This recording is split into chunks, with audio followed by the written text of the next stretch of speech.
তন্ময় রায় 451, গুঞ্জন রায় 436, সূর্য দাস 489, অর্পিতা রায় 489। আচ্ছা, এখানে 5 জন স্টুডেন্ট আছে, 5 জন বেশি আছে, 8 জন আছে, 8 জন আছে। মানে মার্কসের ডিফারেন্স খুব কম। আপনারা বাচ্চাদেরকে অ্যাডমিশন করাই দিয়ে স্কুলের যে রেজাল্টের প্রতি একটু মূল্যায়ন করবেন, এবং স্কুলে তারা যে ভালো পড়াচ্ছে তার প্রমাণ হলো এটা।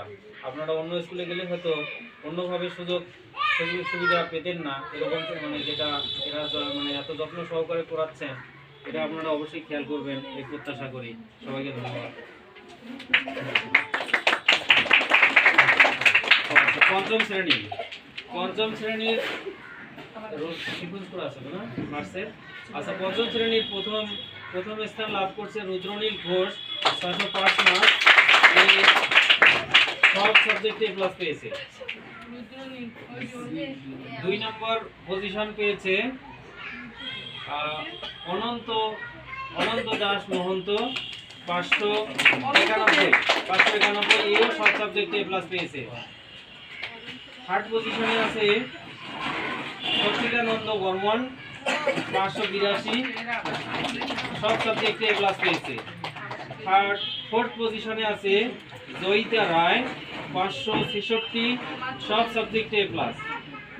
এরপরে হলো ফিফথ পজিশন হলো পিনাক পাত্র, 551, এর শুধু গণিতে এ মাইনাস আর সব সাবজেক্টে এ প্লাস। ওর প্রাপ্ত গ্রেড হলো এ। দেখুন এখানে একটা বিষয় লক্ষণীয়, ওর মার্কস মানে according to marks or position হলো ফিফথ। অ্যাকর্ডিং টু গ্রেড দেখেন এ মাইনাস গ্রেড হওয়ার কারণে ওর গ্রেডটা হলো লোয়ার গ্রেড এ।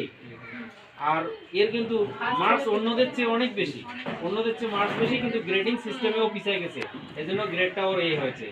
আসলে এখানে একটা বিষয় আছে, কর্তৃপক্ষেরও বিষয় আছে। যার গ্রেড কম হয়, মার্কস বেশি হয়, তার কিন্তু পজিশনও চেঞ্জ হয়ে যায়, তার পজিশনটা ওটা থাকবে না। আর এটা আপনারা খেয়াল করে রাখবেন, কারণ এই যে 500 ও যে মার্কসটা পেয়েছে, মার্কস আর মানে গ্রেড ডিফারেন্স আছে। আচ্ছা, এটা সিক্স পজিশন হলো তপু দাস। এর দেখেন সব সাবজেক্টে প্লাস, 550 মার্কস পেয়েছে।